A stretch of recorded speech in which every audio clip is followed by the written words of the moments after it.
Hello, good afternoon, and welcome to Ben Shatliff on Sunday. It is Sunday, December 10th, 2023. With me once again is my brother Frank Shatliff to discuss how Friday went with One New Toy 2023. Before that, though, let's just take a look. We'll have a Bible reflection in just a few moments. Let's also just take a look at some of the headlines which are making the news on this Sunday evening.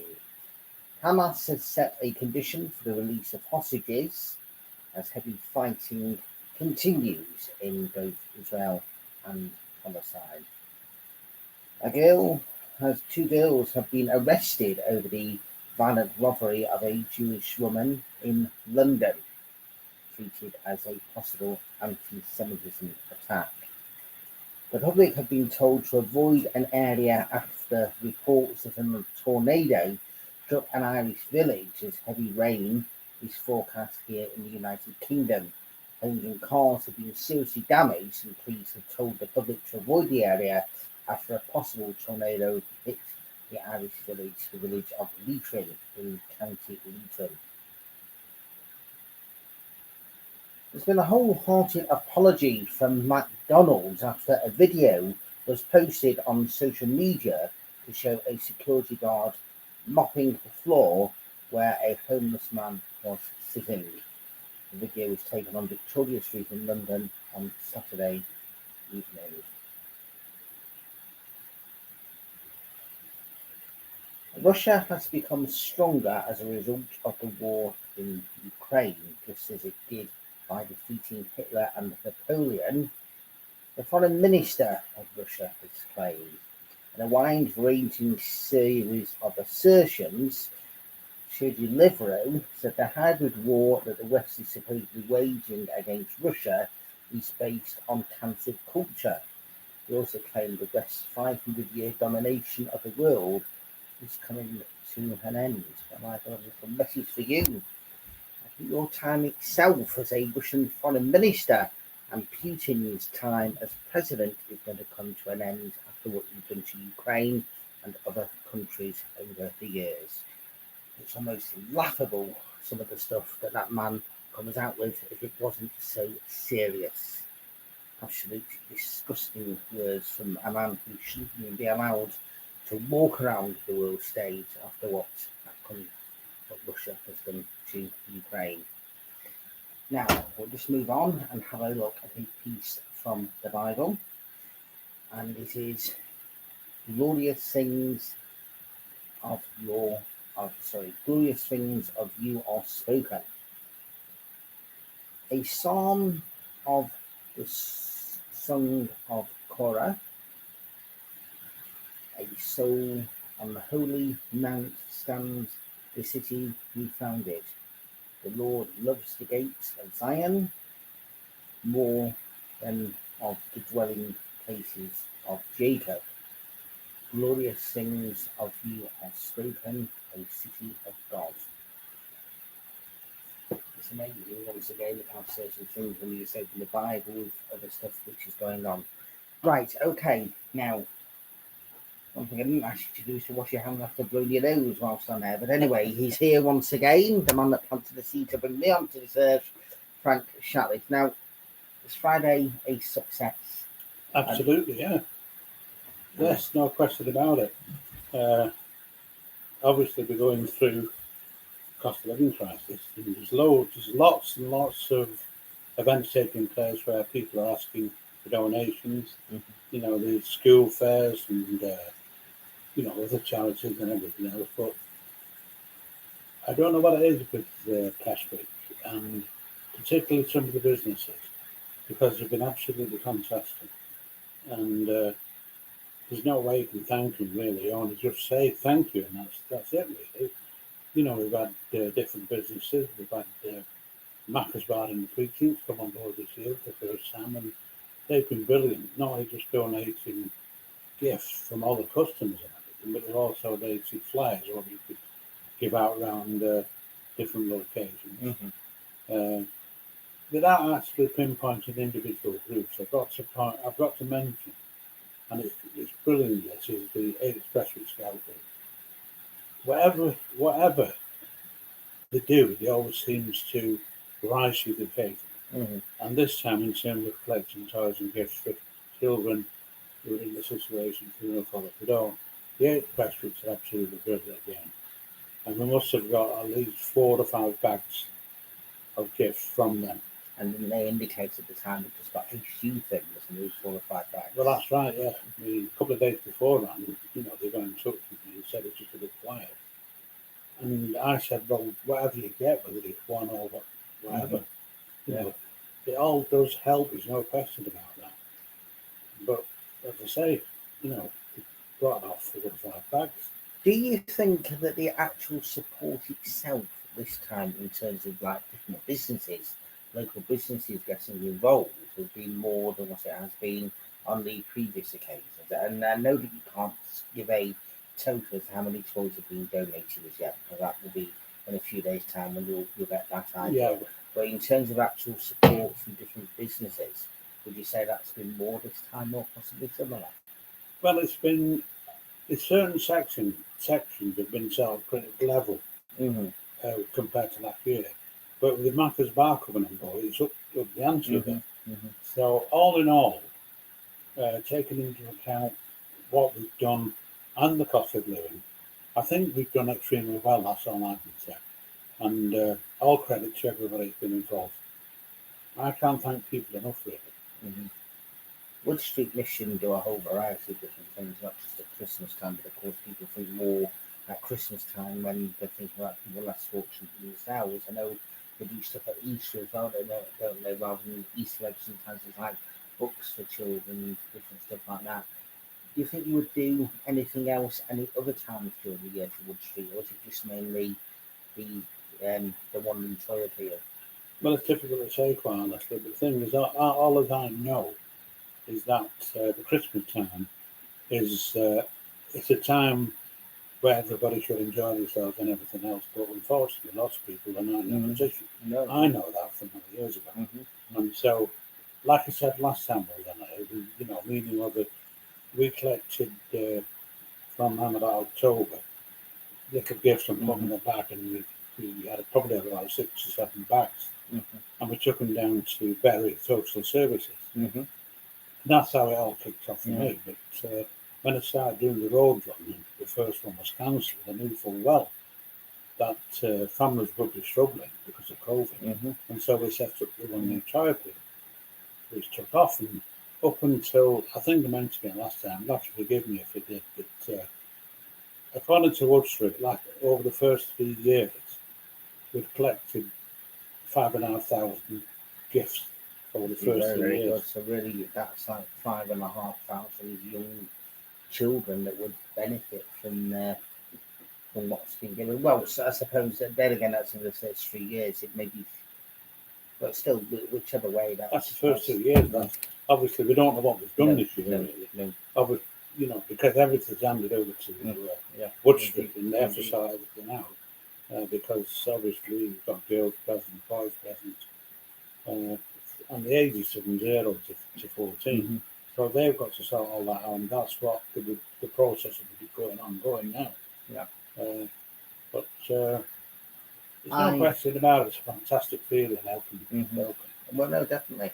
I went to the Christmas fair at St Margaret's Church of England School on Friday, and I know that people there were saying about the Street Mission and saying, is it too late to still give things? So there's still some stuff there as well, which was being given from the school, and they were doing stuff that was their annual Christmas fair, which is absolutely lovely. And I tell you something, I'm not just saying this because my 2 nephews go to the school, but if their entrepreneurial skills at some of the games that they were in charge of is going to rub off for the future, those 2 boys will definitely be very, very successful, without any shadow of a doubt. I don't know if I'm a couple of packs of sweets down, because when I actually came to winning something, there wasn't enough, even though we're still quite there. But never mind, I'll ask Josh about that when he next comes on.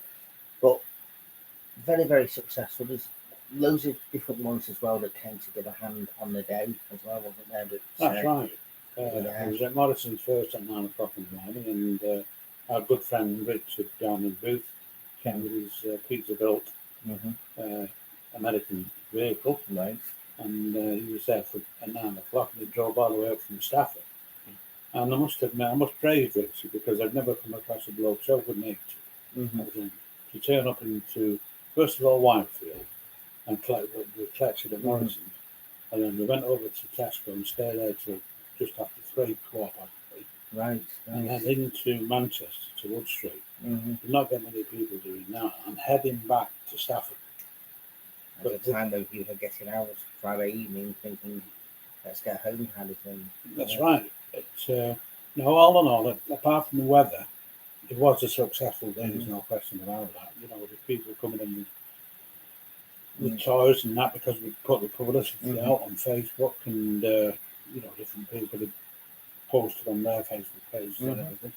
So yeah, it was good, and it was really good in Tesco, because it was in the foyer there, and quite a few people that I knew came up, and that was nice having a chat and donating.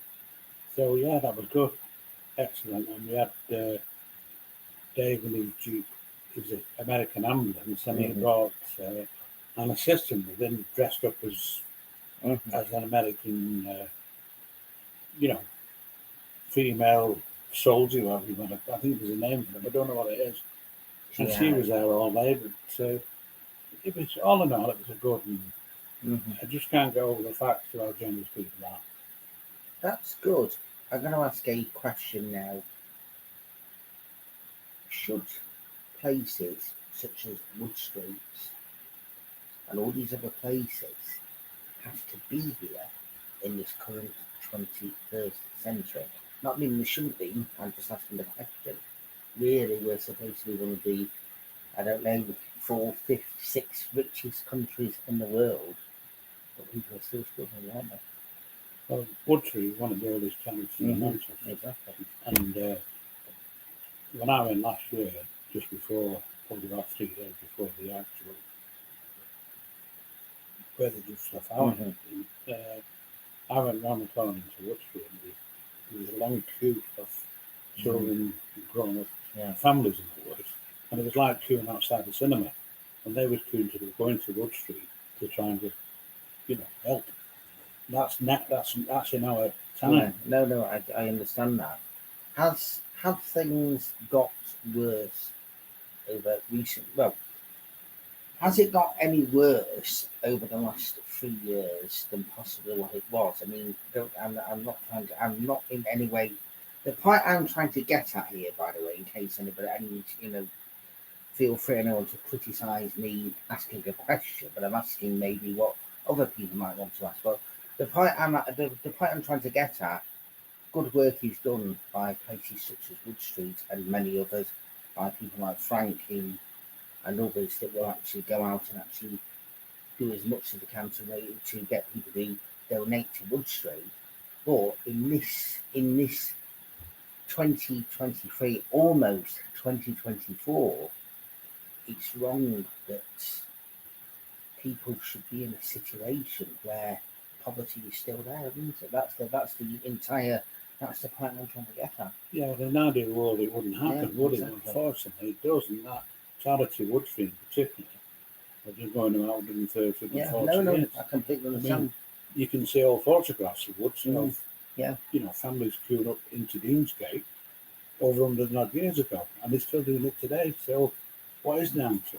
Is our country going backwards? And when I say backwards, massively backwards, as opposed to so-called going forward like it should be? Well, and that's aimed at any politician, by the way, and just because, Well, you can't point the finger at a political party, because every one of them has got a problem, are involved in these situations. Every one of them going back 100 years.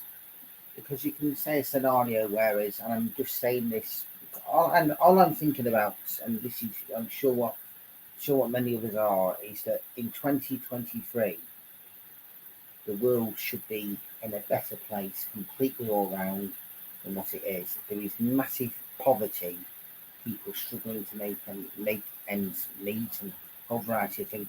And it's not just cost of living, it's just general in itself. And it's a great shame to think that it's kind of like going backwards. I mean, you were born in, you celebrate your 80th birthday in just a matter of weeks, and you were born toward the end of the Second World War. Poverty and all kinds of different stuff, and people struggling, as well as bombs hitting. So, just think about that's what's happening in Ukraine now as well. And we're now in a scenario where people are struggling, making ends meet. These long lines going. Has that got kind of worse within the last couple of years, or would you say maybe within the last 4 or 5 years, kind of thing? I don't think it's.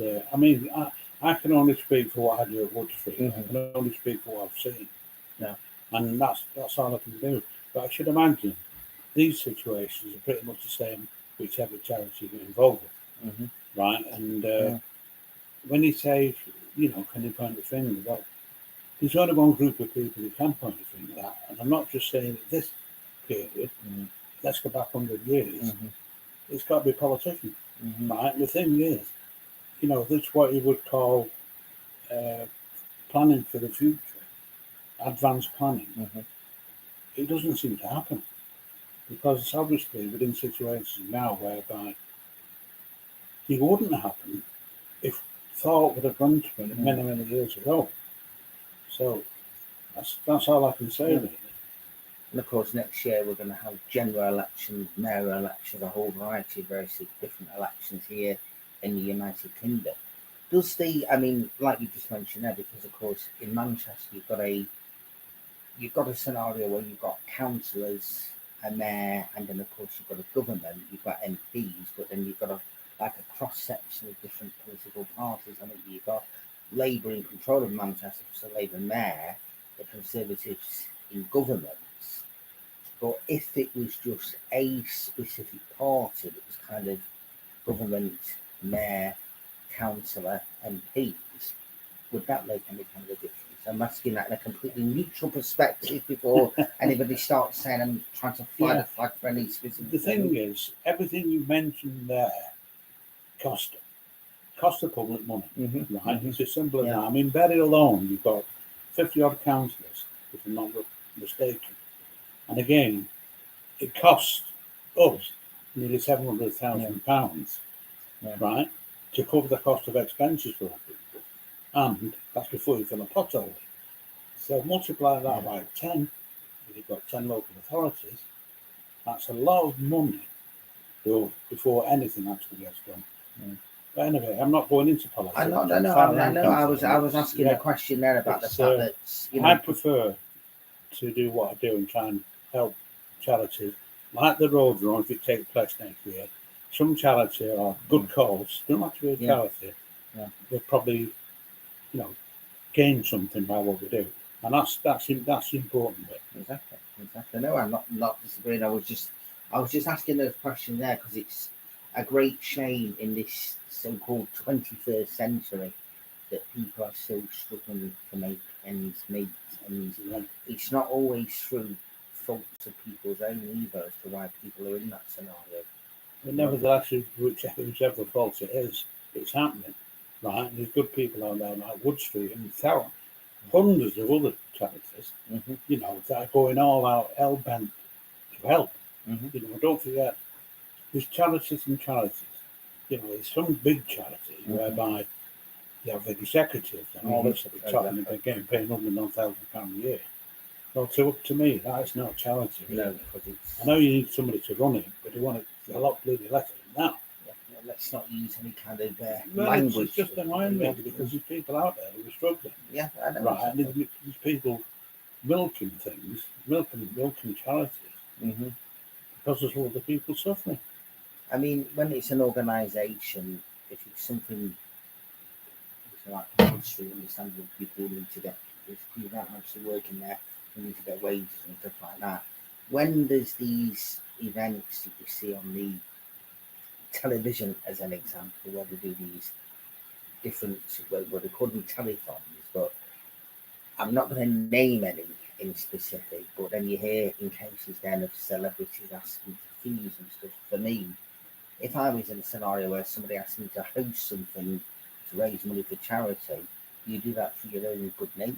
You don't do it to That's right. to try and get some kind of a to try and get some kind of a fee. But it's the ones who, like you say, in these really good organisations like Wood Street, who, you know, they're doing everything they possibly can to try and help you. In terms of volunteering and doing something for your community where you live, I was so naive years ago. I honestly thought that councillors did it on a voluntary basis. Yeah. Right. Now, how naive can you get? But I honestly thought that people, you know, they're good enough, they're good citizens of where they live. They actually volunteer to help, you know, run the council on a voluntary basis. How long can you be? And the same with. I suppose it depends, though, in which kind of ways, and of course you can't mentally. I'm not going to ask you to go into any specific detail or anything, but I know for a fact, I know politicians from many different parties. I know people that will go out of their way to give more time than what others possibly do, given their own free time, actually going out helping people, going above and beyond. Now, if a councillor is elected onto the council, understandably, they will get their expenses, they get allowances, which is completely as it should be. Some also say that councils should maybe be given the role as a full-time job, which I would also support as well, to be perfectly honest. Just like an MP would, because that way they'll be voting their actual time. But there are councillors that will go above and beyond what they are supposed to do, and they're not doing it for themselves. They do it because they actually care about the ones who they represent, or even hope to represent. Because sometimes people put themselves forward for council and don't even get elected when they would possibly be the right person for that position, and not necessarily meaning from what I've stood myself in the past. Those days of volunteering. A good friend of mine who's a barrister, you know, a good friend of mine, and heavily involved in politics. Not as much now, but when he was a few years ago. He often says to me, you know, the only thing that drives them is money. Now, that's a fairly hard statement to make, really, when you think about it, but that's what he's saying. Right. So, I think, quite honestly, politics as we know is not working anyway, right? Because the country wouldn't be in the state that it's in now if it was. And what was interesting me a few weeks ago watching Question Time, there was a guy there who runs an AI organisation, and he was going into detail how things would change if we allow it to happen. You could have situations whereby, you know, it will affect jobs. You could have a situation whereby all MPs wouldn't have to travel to Parliament. But right? Some don't anyway. That's before artificial intelligence. Yeah, but what I'm saying to you, intelligence. Sorry, I do apologise. I've got artificial intelligence, artificial insemination. You could have a situation whereby all MPs wouldn't have to leave their constituency. They could do all the work in the constituency, all on this social media, because it's moving that fast forward. You could do all this without them actually leaving the constituency. So you could have meetings online. You could have a cabinet meeting online. You could have the emergency. Everything could be done online, and people wouldn't have to leave the constituency. But the only downside to that would be that, you know, forward thinking, the House of Commons might be obsolete. But it's supposed to be falling apart anyway. No, what I'm saying this is the way people are thinking. It could be obsolete, so therefore you've got a House of Commons that would have to change its use. So this is where AI comes in, right? Now the big company, another one who specialises in AI, and China's well ahead of us, who are actually producing what you call humanoids.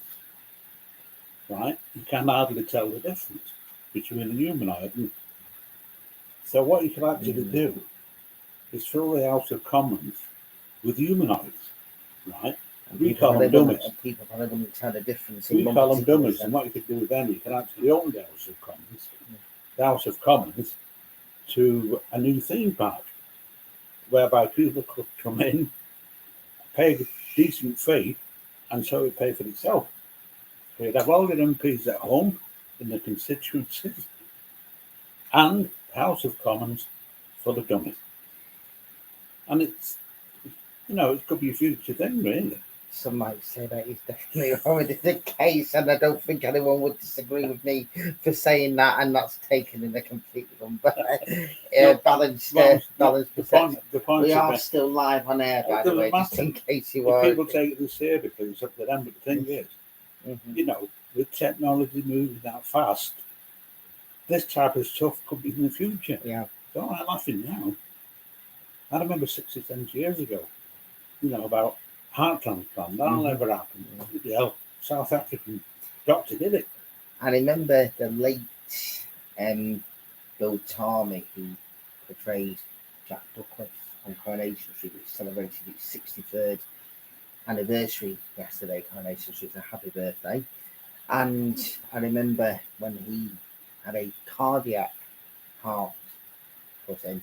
I remember it being in the evening news, and of course I was only youngish at the time and completely misread what the actual I misread completely what the actual headline said. I misread the word. Tell us what it was. Cardiac. It said cardboard. And of course it said that Bill Tarmy had a cardboard heart put in. Well, thankfully, if that was the case, he did leave for another 20 odd years anyway. So thankfully, if it was a cardboard heart, as he said, so it was okay. But it was actually a cardiac heart. But sometimes you can misprint things. That could be a competition in a few years' time. If they did put humanoids out, somebody to sort of, who would you sort of model the first humanoid as? Name a politician. Well,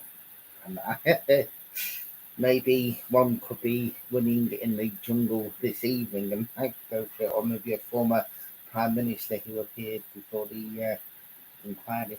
It's an interesting subject. It would be to watch. Okay, we'll have a bit of a laugh and everything, but it's really interesting to see how this takes off. Indeed, definitely. So. The thing is, though, and then going right back to what we're actually discussing in terms of Wood Street and everything, we've actually had a good lengthy discussion as well today, considering it was just nothing was all completely kind of just talking about Wood Street, but with AI and various different things which are being thought and everything else, then getting things to people is still an important thing, and people actually having the contact.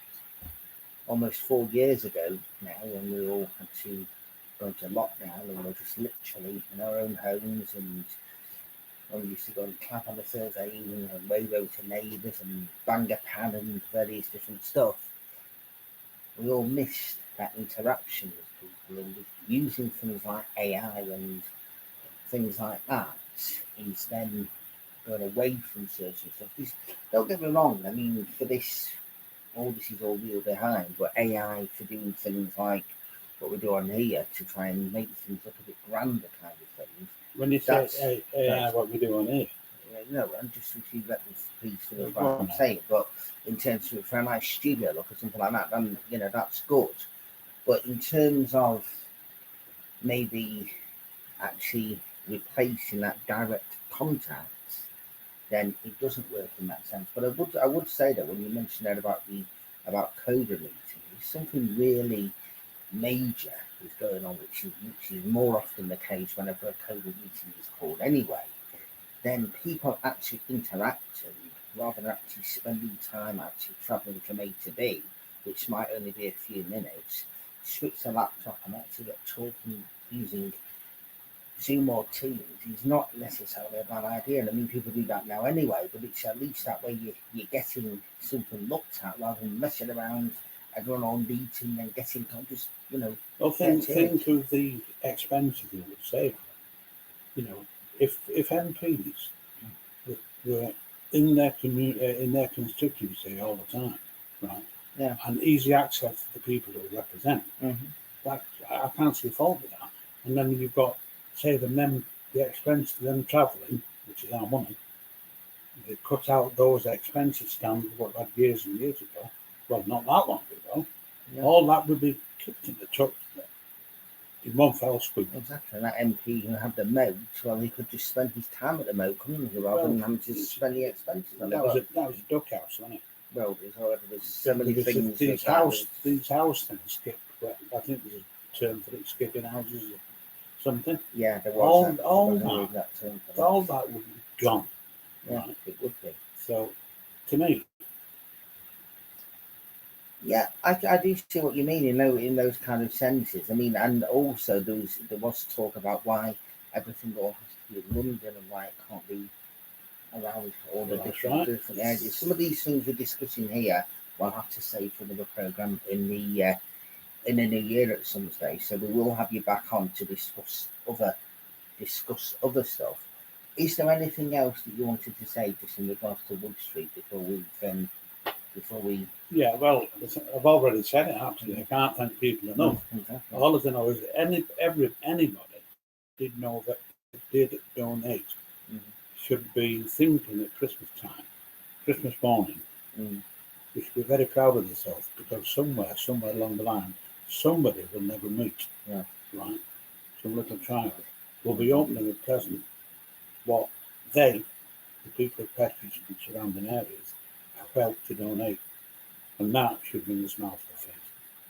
When is the cut-off? I know the cut-off period is over for what you were doing, but I also know that Wood Street themselves have a date in which they say they can't have any more toys for Christmas.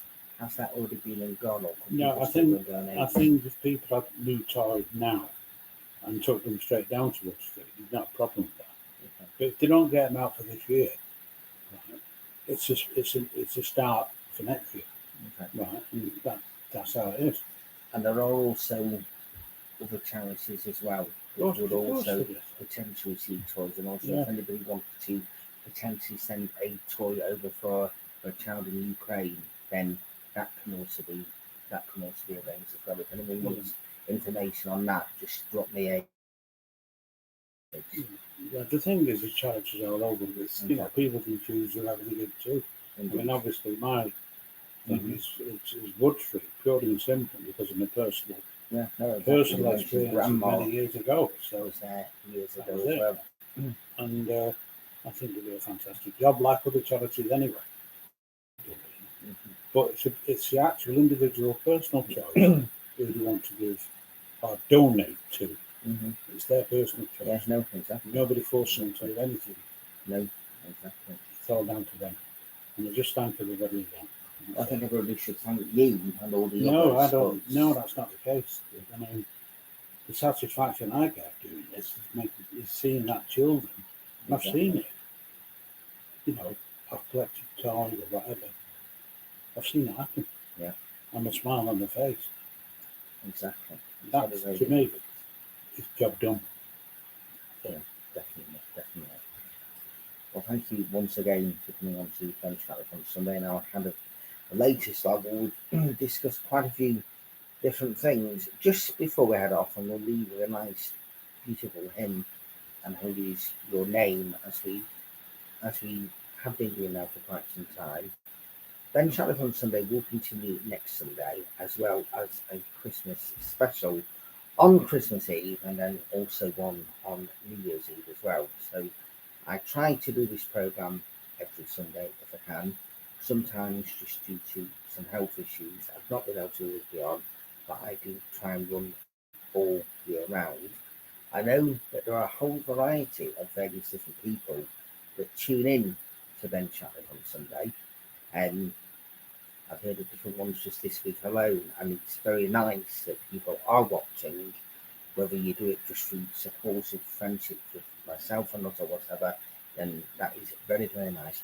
Just please keep watching. I enjoy doing this. I know sometimes we can talk about things which are upsetting and distressing, but we can also have a little bit of humour as well, like we have done this evening, talking about talking about AI.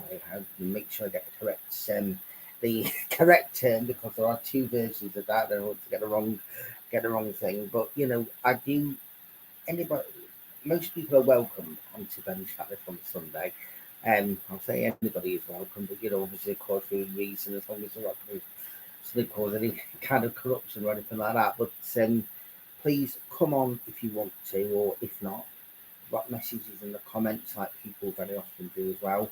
And we will see you again very, very soon. Once the Christmas look is finished, you're going to see something a little different, where I've got some nice different photos which I'm going to put up depending what time of the day it is. So it's something a little bit different. So from everybody here, thank you for tuning in today, and I'll see you again next Sunday. Take care. Goodbye.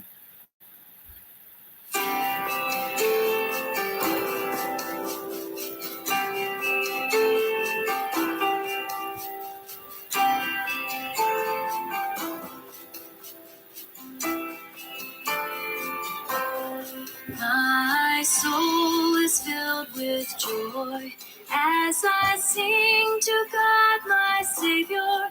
You have looked upon your servant. You have visited your people, and holy is your name through all generations.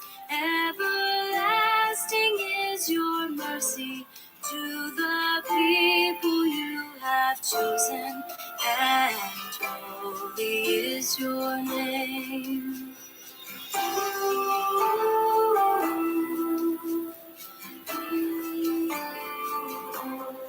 I am lowly as a child, but I know from this day forward that my name will be remembered, for all will call me blessed, and holy is your name through all generations. Everlasting is your mercy to the people you have chosen, and holy is your name.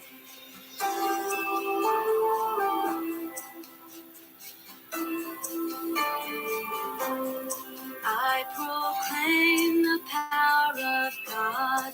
You do marvels for your servants, though you scatter the proud-hearted and destroy the might of princes. And holy is your name through all generations. Everlasting is your mercy to the people you have chosen, and holy is your name.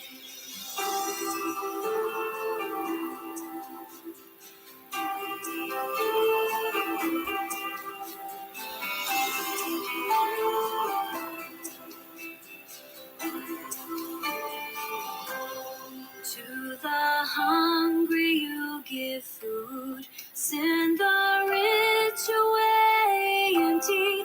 In your mercy you are mindful of the people you have chosen, and holy is your name through all generations.